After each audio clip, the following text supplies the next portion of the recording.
13 বছরের শিশু মোহাম্মদ কাউসার বাবার কথা জিজ্ঞেস করতেই চোখ ছলছল করে ওঠে।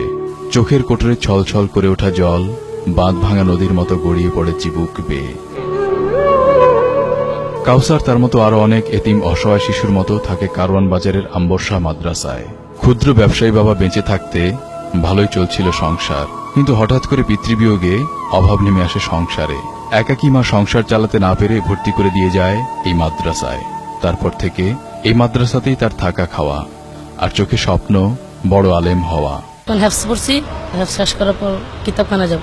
তার মতো আরো অনেক এতিম শিশু বেড়ে উঠছে এই মাদ্রাসা এতিমখানায়, যাদের চোখে রয়েছে আকাশ জোড়া স্বপ্ন। আমি এখানে 2 বছর ধরে আসছি, পাঁচশো পড়ি হেফজখানা যাব। ভবিষ্যতে বড় হাফেজ হবো। আব্বু নেই, আম্মু আছে, দেশে থাকে। এখানে আমি টাকা পয়সা ছাড়া ফ্রি পড়ি, পোশাক আশাক হুজুরই দেয়।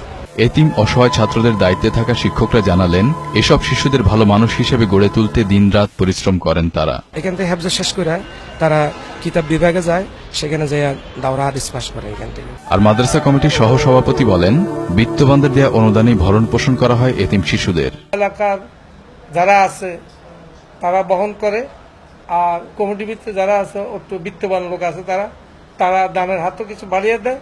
শত অভাব অভিযোগ অনুযোগের মধ্যে বেড়ে উঠছে এতিম অসহায় শিশুরা। তবে যৎসমান ইফতার হলেও কষ্ট নেই তাদের। সব দুঃখ কষ্ট ভুলে সবাই মিলে একসাথে ইফতার করার মধ্যে দিয়ে আনন্দ ভাগ করে নেয় তারা। মফিউর রহমান, 21 টেলিভিশন, ঢাকা।